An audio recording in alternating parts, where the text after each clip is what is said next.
الله الرحمن الرحيم وما خلقنا السماء والأرض وما بينهما لاعبين لو أردنا أن نتخذ لهوا لاتخذناه من لدنا إن كنا فاعلين بل نقذف بالحق على الباطل فيدمغه فإذا هو زاهق ولكم الويل مما تصفون وله من في السماوات والأرض ومن عنده لا يستكبرون عن عبادته ولا يستحسرون يسبحون الليل والنهار لا يفترون أم اتخذوا آلهة من الأرض هم ينشرون لو كان فيهما آلهة إلا الله لفسدتا فسبحان الله رب العرش عما يصفون لا يسأل عما يفعل وهم يسألون أم اتخذوا من دونه آلهة قل هاتوا برهانكم هذا ذكر من معي وذكر من قبلي بل أكثرهم لا يعلمون الحق وهم معرضون وما أرسلنا من قبلك من رسول إلا نوحي إليه أنه لا إله إلا أنا فاعبدون وقالوا اتخذ الرحمن ولدا سبحانه بل عباد مكرمون لا يسبقونه بالقول وهم بأمره يعملون يعلم ما بين أيديهم وما خلفهم ولا يشفعون إلا لمن ارتضى وهم من خشيته مشفقون ومن يقل منهم إني إله من دونه فذلك نجزيه جهنم كذلك نجزي الظالمين صدق اللہ یہ سورہ انبیاء کے پچھلے درس میں قیامت اور آخرت کے اوپر بات آئی تھی اور اللہ تعالیٰ نے لاسٹ میں ایک بڑا ایسا جملہ اللہ تعالیٰ نے بتا دیا کہ قیامت کے دن یہ لوگ کہیں گے قالوا یا ویلنا انا کنا ظالمین، ہائے میری تباہی، ہائے ہماری تباہی، ہم ظالموں میں سے تھے، اپنے اوپر بہت ظلم کیا، یہ نہیں کرنا چاہیے تھا۔ فما زالت تلک دعواہم حتی جعلناہم حصیدا خامدین، یہاں تک بات ہوئی تھی، اور یہ تو اپنی پکار اپنا کرتے رہیں گے یہاں تک کہ ان کو ہم ایسا بنا دیں گے جیسے کٹی ہوئی گھاس اور بجھی ہوئی راکھ، مطلب کوڑا کرکٹ بنا دیں گے، ان کا کوئی ویلیو نہیں ہوگا۔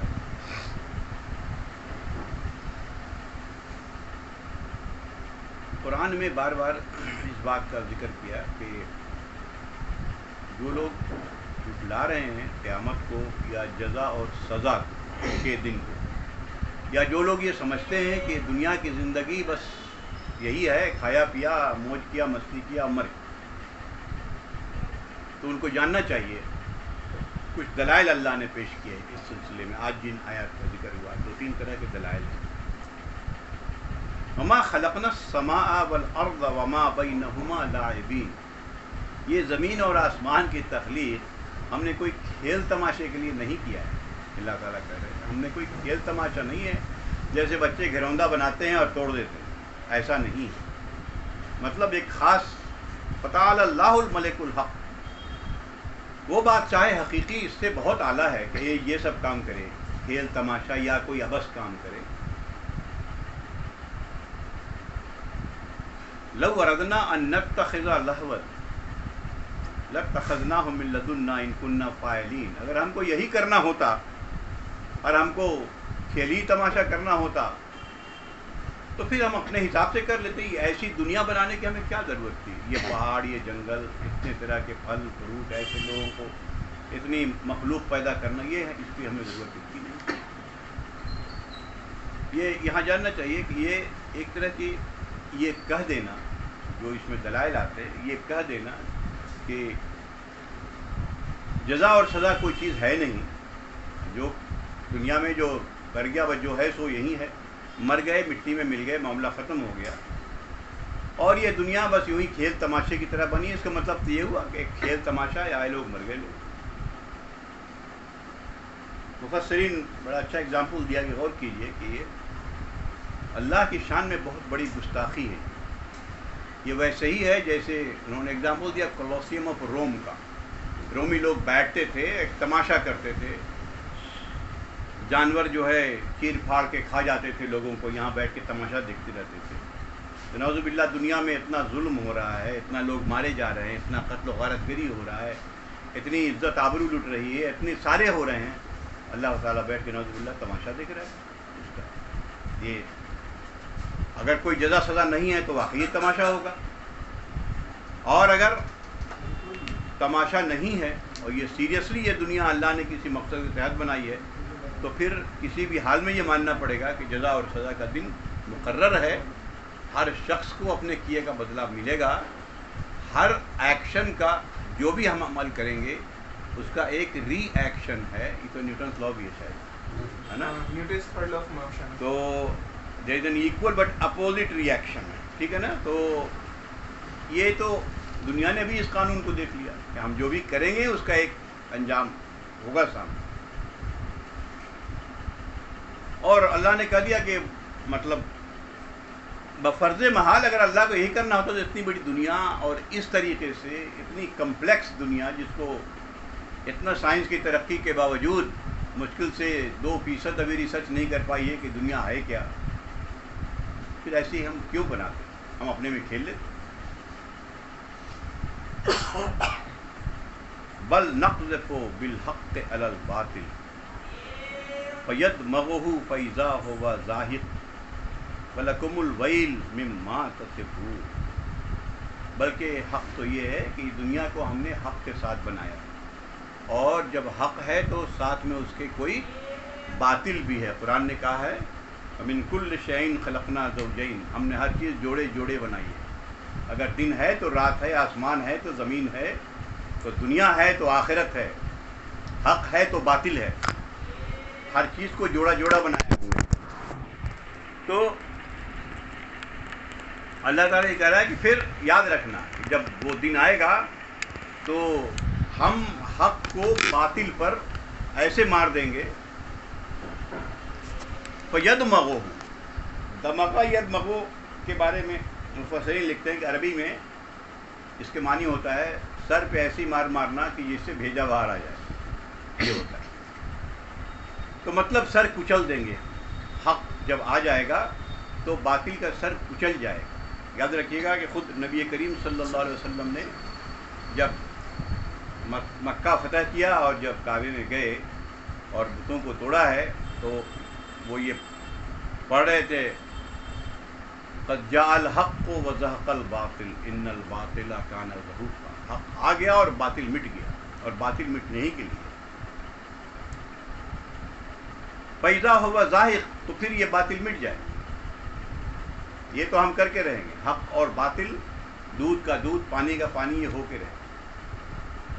وَلَكُمُ الْوَيْلُ، تمہارے لیے بڑی تباہی ہے. تم اللہ کے لیے کیا کیا باتیں سوچتے ہو کہ وہ دنیا بنا کے تماشا دیکھ رہا ہے. اللہ تعالیٰ کہا بہت تباہی ہے تمہارے لیے، تم کیا سوچتے ہو؟ ہم نے یہ دنیا میں یہ زمین اور اس کی تمام جو پھل فروٹ، جو اناج جو ہم نے پیدا کیا ہے، مرد عورت، پھر انسان کی پیدائش، اسی طریقے سے جانور، یہ جتنی چیزیں ہم نے پیدا کی ہیں، غور تو کرو ذرا. یوں ہی ہم نے کھیل تماشے کے لیے پیدا کیا. یہ دلائل ہیں جو قرآن پیش کر رہا ہے. اور کوئی بھی شخص بالکل نیوٹرل مائنڈ سے، کوئی بھی شخص اگر نیوٹرل مائنڈ سے اگر سوچے گا تو یہ بات اس کے ذہن میں آئے گی کہ بات کو یہ اپنی جگہ حق ہے کہ اس طریقے سے اگر ہم کوئی چیز بناتے ہیں اتنی محنت کر کے تو اس کا بھی کوئی پرپس ہوتا ہے، کوئی خاص پرپس ہوتا ہے. ہم اتنے اپلائنسز، ہوم اپلائنسز بناتے ہیں، اس کا کوئی خاص پرپس ہوتا ہے. گھر میں اتنے چیزیں ہوتی ہیں، سب کا ایک پرپس ہے. تو کیا کائنات بے مقصد ہے؟ کیا انسان بے مقصد ہے؟ اور اگر کوئی مقصد ہے تو مقصد پورا ہونے کا دن. قرآن میں سورہ زاریات میں دیکھیے اللہ نے جو کہا ہے کہ ہم نے آسمان کو بنایا ہے، والسماء بنیناہا، اور اس کو ہم وسعت دیتے جا رہے ہیں، ایکسپینڈ کرتے جا رہے ہیں.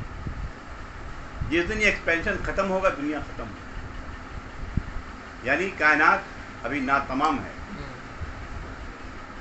جیسا کہ ہمارے علامہ اقبال صاحب نے بھی کہا ہے، یہ کائنات ابھی نا تمام ہے، شاید یاد آ رہی ہے دمادم صدائے کن فیکون. دنیا چل رہی ہے، جس دن یہ معاملہ ہوا ختم ہو گیا. تو ان کے لیے بڑی تباہی ہے جو لوگ اللہ کو ایسی باتوں سے متصف کرتے ہیں، اللہ کے لیے ایسی باتیں بیان کرتے ہیں گڑ گڑ کے اپنی طرف سے کہ بس یوں ہی دنیا ہے، آئے پیا کھایا پیا. کوئی ظالم بھی ہے وہ بھی ظلم کر کے مر گیا، کوئی مظلوم ہے وہ ظلم سہ کے مر گیا. کیا اللہ کی ایسی ہی دنیا ہے؟ وَلَهُ مَن فِي السَّمَاوَاتِ وَالْأَرْضِ، یہ جان لو کہ زمین و آسمان میں جو بھی ہے سب اسی کا ہے. وَمَن عِندَهُ، اور جو اس کے پاس ہیں وہ بھی اسی کے، یعنی فرشتے اللہ نے بنائے. لا یستکبرون عن عبادتہ، تو وہ اللہ کی عبادت سے استکبار نہیں کرتے. دیکھیے استکبار کو سمجھ لیجیے، ہم لوگ اس کو عام طور پر تکبر یا گھمنڈ کے معنی میں لیتے ہیں، لیکن قرآن صرف اس ایک معنی میں استعمال نہیں کرتا. بہت تفصیل ہے اس کی، مختلف معنی میں قرآن نے استعمال کیا ہے. یعنی اگر ہم حق کو حق سمجھنے کے بعد، یاد رکھیں ہم ایسے ایک موٹی سی مثال دے رہے ہیں، اور کوئی نہ کوئی بہانہ لگا کے یا کسی نہ کسی وجہ سے کسی دنیاوی مفاد کی بنا پر اگر ہم اس کو نہیں کر رہے ہیں یا نہیں مان رہے ہیں، مثال کے طور پر میں یہاں کچھ بتا رہا ہوں، ہو سکتا ہے میرے منہ سے غلط نکل جائے، انسان تو انسان ہوتا ہے، غلط بات غلط نکل سکتا ہے. آپ نے مجھے ٹوک دیا کہ بھائی یہ بات ایسی نہیں ہے، یہ ایسا ہے. میرے سمجھ میں بھی آ گئی کہ ہاں بات تو یہ صحیح کہہ رہے ہیں، لیکن اب ہمیں اپنی پوزیشن بچانے کے لیے طرح طرح کے دلائل ہم پیش کریں گے کہ بھائی میں اس پوزیشن میں بیٹھا ہوں. یاد رکھیے اس کو استکبار کہا ہے. یہی چیز ہے استکبار. یہ سب استکبار ہے کہ اللہ کے آگے یہ سب جاننے کے باوجود سر نہ جھکایا جائے، ہم اکڑ کے رہیں. یہ سب تکبر ہے، استکبار ہے، اتنی بڑا. اللہ تعالیٰ اسی لیے کہہ رہا ہے کہ دیکھو زمین و آسمان میں جو ہے سب اللہ کا ہی ہے، سب اللہ کے قانون کے آگے سر جھکائے ہوئے ہیں. طوعاً و کرہن، قرآن نے یہ کہا. چاہے سورج کو دیکھیے اسی قانون کا پابند ہے جو اللہ نے بنایا ہے، چاند کو دیکھیے اسی قانون کا، پورا سیلیشیل باڈیز جو ہیں سارے اس قانون کے پابند ہے، پہاڑ اس قانون کا پابند ہے، بارش اس قانون کا پابند ہے. صرف انسان اور جنات ہے جس کو تھوڑا اختیار دیا ہے اللہ، تھوڑا. یاد رکھیے گا، نہ ہمیں اپنی زندگی پر اختیار ہے، نہ ہمیں اپنی موت پر اختیار ہے، نہ ہم یہ چاہیں کہ آنکھ سے سن لیں، ایسا نہیں ہو سکتا. کان سے دیکھ لیں، ایسا نہیں ہو سکتا. ہو سکتا ہے ایسا ہے؟ کوئی اختیار نہیں ہے. ہم بھی اللہ کے قانون میں بندھے ہوئے ہیں. ہم آنکھ سے ہی دیکھ سکتے ہیں. ہم چاہیں ایک دن تک سانس روک لیں، نہیں روک سکتے ہیں. تو لیکن صرف تھوڑا سا اس بات کا اختیار دیا، اور اسی کے لیے پرسش ہے کہ حق اور باطل جاننے کے بعد تم کس کو اختیار کرتے ہو، یہ اختیار دے دیا اللہ نے تھوڑا سا. باقی ہم بھی اسی قانون میں بنے ہوئے. ایک کافر جو اللہ کا منکر ہے وہ بھی اسی قانون کا بنا ہوا ہے. وہی کھاتا ہے پیتا، بنا کھائے رہ سکتا ہے نہیں رہ سکتا، بنا سانس کے رہ سکتا نہیں، وہ اسی قانون میں بنا ہوا ہے. پوری دنیا اللہ تعالیٰ کہہ رہا ہے کہ زمین و آسمان میں جو بھی ہے سب میرے قانون میں بنا ہوا، سب میرے. میرے فرشتے جن کو ہم نے بنایا ہے وہ بھی استکبار نہیں کرتے، وہ اس قانون میں بنے ہوئے ہیں. اور تم اللہ کے بارے میں طرح طرح کی باتیں کرتے ہو. تمہاری زندگی کا اب یقین مانیں 95% سے زیادہ حصہ اس کے قانون میں بنے ہوئے. سر سے نہیں چل سکتے ہم، پیر سے ہی چل سکتے ہیں. کیوں؟ اللہ نے قانون بنایا، اگر ہم فری ہیں تو چل لیں. موت کو نہیں روک سکتے، بڑھاپے کو نہیں روک سکتے، نہیں روک سکتے. جو ہوا وہ ہو کے رہنا ہے. تو اللہ تعالیٰ وہی کہہ رہا ہے کہ دیکھو یہ سب قانون کے تحت ہے. طوعاً و کرہن، چار و ناچار، چاہیں یا نہ چاہیں اس قانون کا پالن کرنا ہی کرنا. اس قانون کو فالو کر رہے ہیں. اللہ کا منکر بھی کر رہا ہے. بس فرق اتنا ہی ہے کہ جہاں اختیار دیا ہے مجھے حق اور باطل اپنے رسول کے ذریعہ بھیج کے، کتاب کے ذریعہ جو بتا دیا کہ یہاں تمہارے لیے چوائس ہے.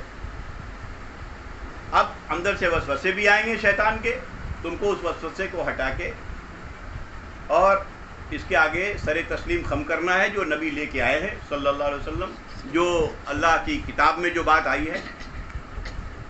تو اور ان دونوں کے بارے میں بتا دیا، باقی فیصلہ تمہارا ہے۔ قرآن نے بار بار یہ کہہ دیا ان ھذہ تذکرہ، یہ تو ایک نصیحت ہے، فمن شاء اتخذ الی ربہ سبیلا۔ قرآن نے بہت جگہ بات کی، جو چاہے اپنا راستہ پکڑ لے۔ اما انا ہدیناہ السبیل، سورہ دہر میں بتایا، اما شاکرا و اما کفورا، ہم نے راستہ دکھا دیا، باقی اب تم شکر گزار بنو یا کفران نعمت کرو، مرضی تمہاری ہے، وہ تو بس آخر میں پکڑ ہوگا۔ تو اللہ تعالیٰ یہ کہہ رہا ہے کہ دیکھو ہر طرح سے تم قانون میں بندھے ہوئے ہو، یہ تھوڑا سا جو ہم نے تمہیں اختیار دیا، اس میں ایسی ایسی سرکشی پہ تم اترے ہوئے ہو کہ اللہ پر ایسی ایسی باتیں مانگتے ہو، نعوذ باللہ، کہ وہ بیٹھ کے تماشا دیکھ رہا ہے دنیا کا۔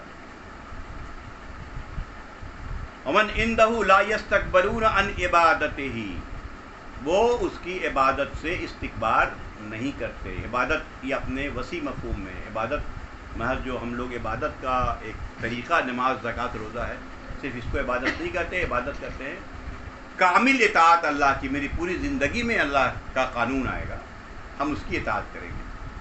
تو ولا یستحسرون، یہ بھی بڑی اہم بات، اور وہ سستی نہیں کرتے، کاہلی نہیں کرتے، اذان ہو رہی ہے صبح کی ذرا ایک نیند اور مار لیں، اس طرح کی سستی نہیں کرتے۔ اور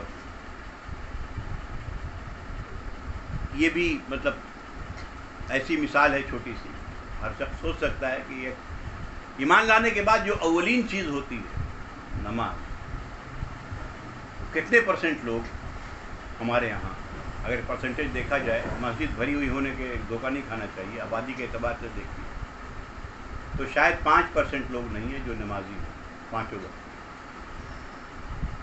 تو ہم اگر اللہ تعالیٰ یہ کرے ولا، یا یہ سب کاہلی میں جاتے، ولا یستحسرون، وہ کاہلی نہیں کرتے، وہ سستی نہیں کرتے، تو ہمارا اللہ کا حکم ہے، وہ تو ہونا ہی ہونا۔ یسبحون اللیل والنہار لا یفترون، وہ رات اور دن اللہ کی تسبیح بیان کرتے ہیں، اللہ کی تسبیح کرتے ہیں، پاک، یہ جو ہاتھ میں لیتے ہیں اس کو تسبیح نہیں کرتے، کہتے ہیں پاکی بیان کرتے ہیں۔ سبحا یسبح کے معنی اللہ تو پاک، کائنات میں جتنی چیزیں تو نے بنائی ہیں اس میں کہیں کوئی جھول یا کہیں کوئی کمی نقص نہیں، کوئی شارٹ کمنگ نہیں۔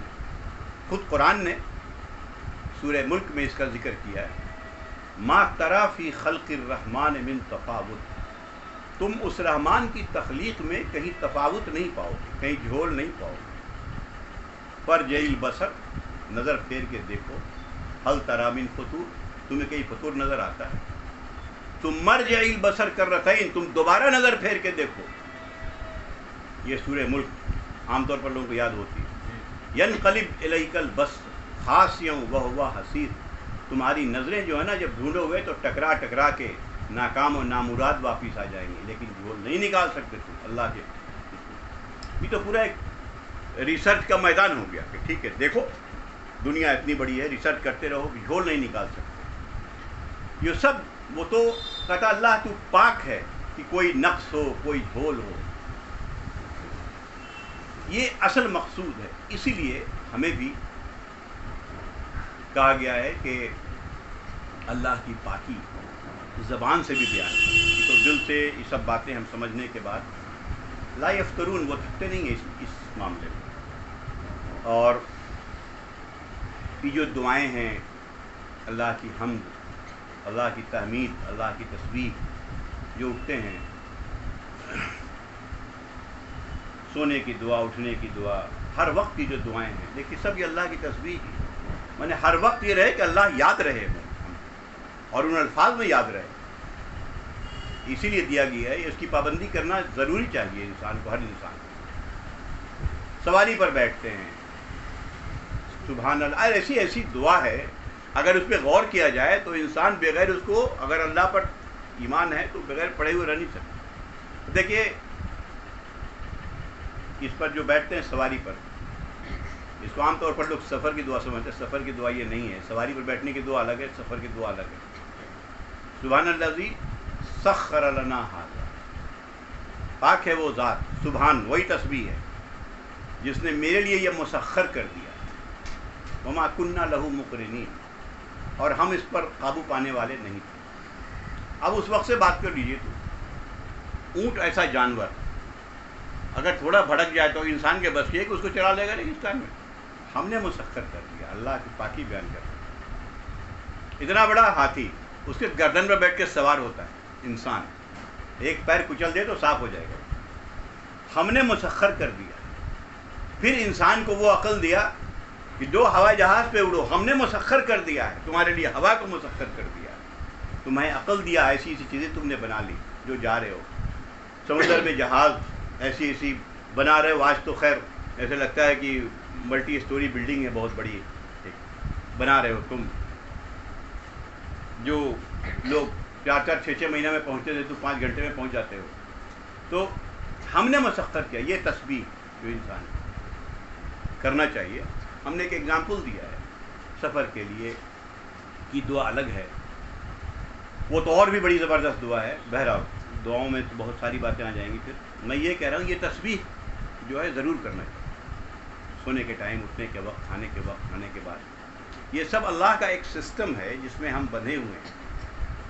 بغیر کھائے رہ نہیں سکتے, بغیر پیے نہیں رہ سکتے, بغیر واش روم جائے رہ نہیں سکتے. ہر طرح کی دعا اللہ نے دے دیا کہ دیکھو ہم نے جسم کیسے تمہارا بنایا ہے. کھانا کھاتے ہو اور جتنے نیوٹریشس چیزیں ہیں وہ تمہارے جسم اس کو ایبزارب کر لیتا ہے, اور جو چیزیں نقصان دہ ہوتی ہیں اس کو آؤٹ کر دیتا ہے. یہ ہم نے بنایا ہے سسٹم. اور اس لیے ہر وقت اللہ کی پاکی بیان کرتے رہنا چاہیے. یہ بھی یاد رکھیے پاکی بیان کرنے سے عام طور پر سوچیں گے اس بار یہ پڑھ لینا ہے. بھائی پڑھنا مقصود صرف نہیں ہوتا. ٹھیک ہے پڑھ لیجئے, اس کو دل دماغ سے ذرا سوچیے ہم کس کی پاکی بیان کر رہے ہیں, کیا بیان کر رہے ہیں, کیا پڑھ رہے ہیں. چاہے اس کی کوانٹیٹی میں کمی ہو کوئی بات نہیں, لیکن سوچیے کہ ہم پڑھ کیا رہے ہیں. سبحان اللہ و بحمدہ سبحان اللہ العظیم, یہ ایسی چیز جو بیان کی گئی. بتائیے کہ زبان پر ہلکی, حدیث میں بات آتی ہے, اور میزان میں بہت بھاری.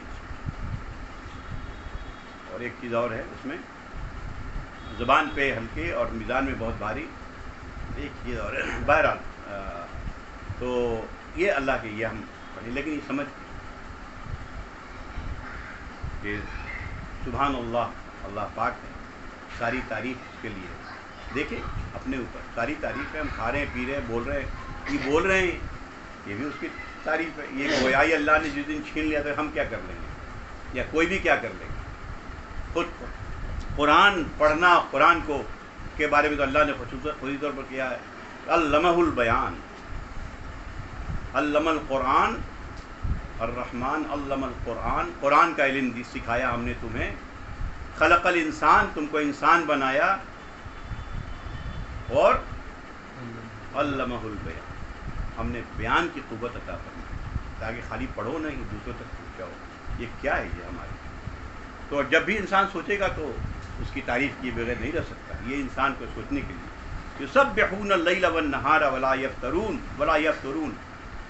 اس میں 2 باتیں آئیں. ایک تو انسان کو بتا دیا کرو, اور اگر تم نہیں کرو گے تو اس کی میرے پاس کمی نہیں ہے, فرشتے سب کر رہے ہیں. اب اس کے بعد توحید کے بارے میں باتیں آ رہی ہیں. ام اتخذوا آلہۃ من الارض ھم ینشرون. ان کے ایک شرک وہ یہ ایک بات تھی کہ بھائی آسمان کا خدا اور ہے اور زمین کا خدا اور ہے جو زمین کا نظم دے. تو اللہ تعالیٰ کہتا ہے کہ ذرا غور تو کرو تم کیا کہتے ہو. ام اتخذوا آلہۃ من الارض, کیا ان لوگوں نے خدا بنا رکھا ہے زمین میں بھی. ھم ینشرون, جو زمین میں شادابی بخشتا ہے, زمین کو زندگی دیتا ہے. کیا ایسا معاملہ ہے؟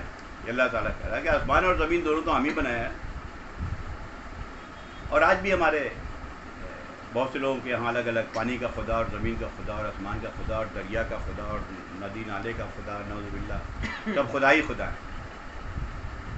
لو کان فیہما آلہۃ, اگر ان دونوں میں اللہ کے علاوہ کوئی اور خدا ہوتا, لفسدتا, تو پھر تو فساد پھیل جاتا. پھر اوپر والا بولتا یہ پانی برسائیں گے, زمین بولتا جی نہیں برس دیں گے, کیا کر لو گے میرا. اللہ تعالیٰ پھر تو پورا نظام ہی خراب ہو جاتا. قرآن میں اور بھی جگہ ہے کہ اگر دو خدا ہوتے تو جیسے دو بادشاہ ایک دوسرے پر اٹیک کرتا ہے تو دوسرا اٹیک کر دیتا ہے ایک کے اوپر. پورا کوآرڈینیشن ختم ہو جائے گا. جو اللہ نے بنایا آسمان اور زمین کو جو کوآرڈینیٹ کیا ہے پورا کوآرڈینیٹ تو بارش ہوگی اپنی جگہ پر, ٹھیک ہے. یہاں خدا الگ بولا ہم نہیں مانتے تمہاری. اللہ تعالیٰ کہتا ہے غور کرو تم کیا کہہ رہے ہو. لو کان فیہما آلہۃ, اگر ان میں کوئی اور خدا ہوتا الا اللہ, اللہ کے علاوہ, لفسدتا, تو زبردست قسم کا فساد پیدا ہو جاتا ہے. دنیا پورا نظام درہم برہم ہو جائے گا. سبحان اللہ رب العرش عما یصفون, اللہ جو رب عرش کا مالک ہے, اس کا رب, وہ ان چیزوں سے پاک ہے کہ کوئی اور خدا نعوذ باللہ اس کے ساتھ ہو, کوئی اس کے ساتھ شریک ہو, سہیم ہو, کوئی اس کی اولاد ہو جو بعد میں آ رہی, کوئی نعوذ باللہ اس کی بیوی ہو. سب کچھ تو لوگوں نے بنا ڈالا. اللہ کو انسان کے حیثیت تک اتار ڈالا. تو اللہ اس سے پاک, اسی لیے کہا یہی پاکی بیان کرنا, اللہ اس سے پاک ہے. اس کا کوئی ایسوسیٹ ہو, کوئی اس کے ساتھ شریک ہو کسی کام میں, ایسا نہیں ہے. وہ ایک ہے, واحد ہے, اس کے علاوہ کوئی خدا نہیں. یہی تمام انبیاء کی تعلیم ہے. آگے بات آ رہی ہے یہی چیز ہے. لا یسأل عما یفعل وہم یسألون, وہ کسی کے آگے مسئول نہیں ہے, جواب دہ نہیں ہے. باقی لوگ جواب دہ ہیں اس کے آگے اللہ. ام اتخذوا من دونہ آلہۃ, اور اگر انہوں نے بنا ہی لیا, ایک تو یہ دلیل پیش کر دیا, دوسری دلیل,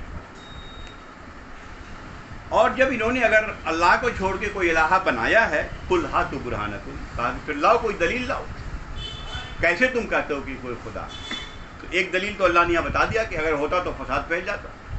اگر دنیا چل رہی ہے, ہر چیز ایک نظم کے تحت, یہ موسم کی تبدیلی, یہ سورج اور چاند کا اپنے حساب کے تحت چلنا پھرنا, ہر چیز ایک انسان کی پیدائش, اس کا پیدا ہونا, پورا ایک سسٹم, بڑا ہونا, بوڑھا ہونا, مر جانا, ایک سسٹم ہے جو چل رہا ہے, ایک ہی سسٹم سے.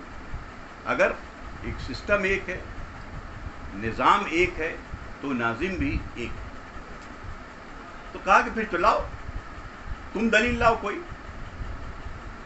ھذا ذکر من معی و ذکر من قبل, یہ قرآن ہے جو میرے پاس ہے, یعنی اللہ کے نبی سے کہلوایا جا رہا, میرے پاس ہے, اور میرے قبل جو کتاب آئی ہے وہ بھی موجود ہے. اسی میں سے ڈھونڈ کے نکال دو کہیں کہ اللہ کہہ رہا ہو. یاد رکھیے گا کہ جتنا بھی توریت, انجیل یا جو بھی پرانی کتابیں جن میں وید بھی لے لیجیے, آپ اٹھا کے دیکھیے. آج کل تو نیٹ کا زمانہ ہے, کوئی بھی اٹھا لے. اتنے ڈسٹارٹیڈ فارم میں ہونے کے باوجود بھی بالکل واضح طور پر ایک خدا کی تعلیم ہے, چاہے وہ وید ہو چاہے وہ توریت ہو. آج بھی ایک خدا ہے, اس کے علاوہ کوئی خدا نہیں. باقی اس کے انٹرپریٹیشن میں جو لوگوں نے مچایا, جیسے کرسچن میں, کرسچنیٹی میں, اور خود عیسیٰ علیہ السلام کے خدا کا تصور تقریباً 300 سال کے بعد آیا ان کے. تو عیسیٰ علیہ السلام کے یہ تصور, اس کی بھی پوری ہسٹری ہے, کب آیا ہے. لوگوں نے بہت ریئیکٹ کیا کہ یہ کیا کر رہے ہو اس وقت جو علماء تھے. لیکن آہستہ آہستہ آہستہ آہستہ یہ چیزیں جڑ پکڑتی جاتی ہیں. ہمارے یہاں بھی یہی چیزیں چیز پھیلی, ایک اللہ کے علاوہ چھوڑ کے ہر جگہ دوسری جگہ اللہ کو چھوڑ کے کسی مزار پر, کسی آستانے پر, کسی قبر کے اوپر, کہیں کہیں جا کے اور اپنی نظر نیاز مرادیں سب کچھ مانگیں. یہ اگر یہ شرک نہیں ہے تو پھر دنیا میں شرک کا کوئی وجود ہی نہیں ہے سر سے. تو قرآن میں اتنا کہنے کے باوجود تو ٹھیک ہے, تم اپنی کتاب نکالو, کہہ رہے کہ چلو اس کو نہیں مانتے, کتاب نکالو پرانی دکھا دو. بل اکثرہم لا یعلمون الحق, ایک ان میں اکثر لوگ ایسے ہیں جنہیں حق پتہ نہیں. بھئی کتنی بڑی بات ہے, آج کے دور پہ انتباہ اس کا کیجیے. عوام کا 99% کیا اس سے بھی زیادہ حصہ نہیں جانتا ہے کہ ہے کیا قرآن, کیا ہے نا. ایک اللہ تعالیٰ کہہ رہا ہے کہ اکثریت ان کی ایسی ہے جو حق نہیں جانتے. ہم نے نبی بھیجا, ہم نے کتاب بھیجا, فہم معرضون, وہ اعراض کرتے ہیں, کرتے رہے. ٹھیک ہے یہ قرآن, ہمارے یہاں بھی قرآن ہے تو ٹھیک ہے پڑھ لیں گے. خالی ہمارے یہاں کی بات نہیں, آپ یہودیوں میں دیکھ لیجئے, تمام دیکھ لیجئے, کتاب الگ ہے, باقی جو ان کے علماء کی کتابیں ہیں بس وہی سب کچھ. ہمارے یہاں بھی بدقسمتی سے قرآن اپنے اوریجنل شکل میں موجود ہونے کے باوجود یہی چیزیں آ گئی، اور جتنے فساد ہمارے یہاں جو پیدا ہو رہے ہیں، چاہے فرقہ بندی کے، چاہے یہ سب اس کی وجہ یہی ایک وجہ ہے، اللہ کی کتاب بل اکثرهم لا یعلمون الحق، یہ حق نہیں جانتے کہ حق ہے کیا، حق بتا دو، ان بتایا جا رہا ہے، لوگ بھی لگے ہیں، مگر اور اس سے اعراض کرتے ہیں۔ کیوں اعراض کرتے ہیں؟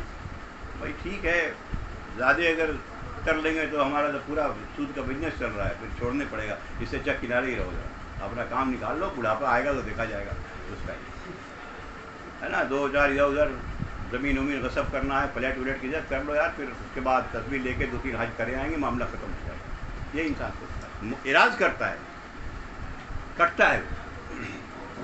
اب اللہ تعالیٰ کہہ رہا ہے کہ دیکھو وما ارسلنا من قبلک من رسول الا نوحی الیہ، ہم نے اس کے پہلے جتنے بھی رسول بھیجے ان کو یہی سبق دیا تھا کہ جا کے یہ بتا دو لا الہ الا انا فاعبدون، کہ میرے علاوہ کوئی الہ نہیں ہے تو میری ہی عبادت کرو، بس یہی وہ چیز ہے جو تمام انبیاء کے اندر کامن ہے، مشترک۔ طریقہ عبادت ڈفرینٹ ہو حالات کے اعتبار سے، کچھ قوانین ڈفرینٹ ہوں حالات کے اعتبار سے، یہ ایک الگ چیز ہے، لیکن جو بیسک پریمائس ہے جس کو کہتے ہیں، جو بیس وہ یہی ہے کہ لا الہ الا انا فاعبدون، کہ میرے علاوہ، ہمارے علاوہ کوئی معبود نہیں ہے تو میری ہی عبادت۔ اس کے بعد پھر کہہ رہے وَقَالُوا اتَّخَذَ الرَّحْمَنُ وَلَدًا، یہ دوسرا شرک ہے، وہ کہتے ہیں کہ رحمان کی اولاد ہے، اس نے کسی کو بیٹا بنا لیا، سبحانہ، یہی پھر تسبیح آ گئی۔ جب ہم سبحان کہتے ہیں تو ان سب چیزوں کی نفی کرتے ہیں کہ نہیں، اللہ کو کوئی اولاد نہیں ہو سکتی، سبحانہ، وہ تو اس سے پاک ہے کہ کوئی اولاد ہو رہے، اولاد تو ہمیں ہوتی ہے بھائی، جس کی کمزوری ہے، اللہ نے یہ دیا ہے کہ انسانی نسل چلے، مرد پیدا کیا، عورت پیدا کیا، ان کے ذریعہ نسل چلائی، اولاد پیدا ہوتی، تو ہماری اس کی ضرورت ہے، اس لیے کہ ہمیں موت آنی ہے، میری نسل کو چلنا ہے، جس کو موت نہیں آنی اس کو اس کی کیا ضرورت ہے؟ تو سبحانہ، بل عباد مکرمون، بلکہ وہ میرے بندے ہیں عزت والے۔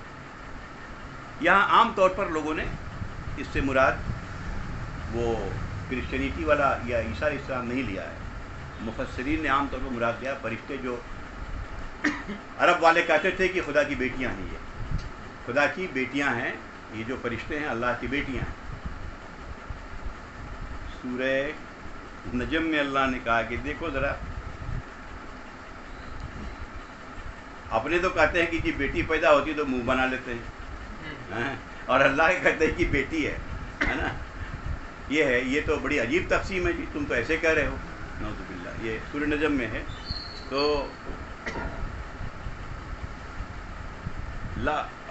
وقالوا اتخذ الرحمن ولدا، کہتے اللہ کی بیٹی ہے، سبحانہ، اس سے پاک ہے، وہ تو مکرم فرشتے ہیں، وہ عزت والے فرشتے ہیں جن کو اللہ نے بنایا۔ لا یسبقونہ بالقول وہم بامرہ یعملون، وہ کسی بھی بات میں اللہ کے آگے سبقت نہیں کرتے، یعنی اپنی بات کو اوپر نہیں رکھتے۔ وہم بامرہ یعملون، جو حکم ہوتا ہے وہ کر گزرتے، وہ تو اللہ کے بندے ہیں، فرشتے بھی اللہ کے بندے، نبی بھی اللہ کے بندے۔ اللہ نے جتنی چیز تخلیق فرمائی ہے سب مخلوق ہیں، خالق ایک، باقی سب مخلوق ہیں۔ کتنی مخلوق ہیں وہ ہم جانتے بھی نہیں، ایک جو آنکھوں سے ہم دیکھ بھی نہیں سکتے، یہ بیکٹیریا، یہ وائرس اور کیا کیا چیزیں ہم دیکھ بھی نہیں سکتے، اور یہ بھی چیزیں ابھی ڈسکور ہو گئی ہیں، پتہ نہیں کیا کیا چیزیں جو ڈسکوری ہوگی بعد میں، اللہ نے کیا کیا بنائی ہیں ہم نہیں جانتے۔ یعلم ما بین ایدیہم وما خلفہم ولا یشفعون الا لمن ارتضی وہم من خشیتہ مشفقون۔ یہاں ایک بات یہ بتا دیا کہ جو لوگ ایک تو نہیں مانتے ہیں، ایک سمجھ لیتے ہیں کہ چلو اگر ہے بھی کوئی، تو ہمارے بڑے بڑے لوگ، ہم فلاں انبیاء کی امتوں میں سے ہیں، ہم فلاں حضرت سے مرید ہیں، ہم فلاں کے فلاں ہیں. تو یہ چیزیں بھی قرآن کر رہا ہے کہ بہت بڑی گمراہی کا باعث بنتی ہے. وہ سمجھتے ہیں کہ معاملہ وہاں چلا جائے گا، اور یہ تمام یہ چلتا ہے کرسچینٹی میں بھی، ہمارے یہود میں بھی، ہر جگہ یہی چیزیں چلتی ہیں. آپ ہمارے اہل حنود کے یہاں بھی دیکھ لیجئے، ہمارے یہاں تو خیر دیکھ ہی رہے ہیں آنکھوں سے. تو اللہ تعالیٰ کہتا ہے کہ دیکھو وہ زمین و آسمان کی ساری چیزوں کو صرف جو سامنے ہے یا جو پیچھے ہے وہ صرف اللہ جانتا ہے، یہ کوئی نہیں جانتا، نبی بھی نہیں جانتا. نبی بھی علم غیب کا وہی علم رکھتا ہے، اور اتنا ہی علم رکھتا ہے جتنا اس کو اپنی نبوت کو انجام دینے کے لیے اللہ تعالیٰ اس کو مطلع کرتا ہے. نبی کچھ غیب کی باتیں بتاتے ہیں، لیکن وہ اتنے ہی بتاتے ہیں جتنا پر اس کو اللہ تعالیٰ مطلع کرتا ہے. ان کو نبوت کا کام انجام دینا ہے تو اب معراج میں لے کے اللہ نے دکھا دیا، تو ان کے لیے ایمان بالشہادہ ہو گیا. ہمارا ایمان بالغیب ہے، تو اپنے نبی کو وہ بتا دیتا ہے. اس کو بھی بڑی ایشو بنائے ہوئے ہیں لوگ، خواہ مخواہ کی باتیں ہیں. تیسری بات جو ایک بالکل کامن سینس کی باتیں ہوتی ہیں، نبی کو نبوت، بھئی کوئی بڑا آفیسر ہوتا ہے تو اس کو بھی بہت سیکریٹس بتا دیے جاتے ہیں کہ بھئی آپ آفیسر ہیں، آپ کو کام انجام دینا ہے. دیجیے جو نیچے نہیں بات بس پہنچتی ہے. یہ اللہ نے ایک کو نبی بنایا ہے، اور نبوت کا کام اتنا بڑا کام ہے جس سے بڑا کوئی کام دنیا میں نہیں ہوتا. تو جتنا اللہ نے ضرورت سمجھا اتنا اپنے نبی کو بتا. باقی قرآن میں بار بار سورہ اعراف میں ہے کہ اگر کہہ دو کہ اگر ہم غیب جانتے تو پھر تو ہم بہت کچھ جمع کر لیتے اپنے لیے. کیا ضرورت تھی کہ ہم احد میں اپنی دانت شہید کرواتے. ہم غیب نہیں جانتے. بار بار اللہ کے نبی نے فرمایا ہم نہیں جانتے، ہاں جتنا اللہ مجھے بتا دیتا یہ ہے. تو یہ چیزیں ہیں. تو اللہ تعالیٰ کہہ رہا ہے کہ یہ چیزیں صرف ہم جانتے ہیں. اسی لیے ولا یشفعون الا لمن ارتضی، کوئی شفاعت نہیں کر سکتا. شفاعت تو وہی کرے گا نا.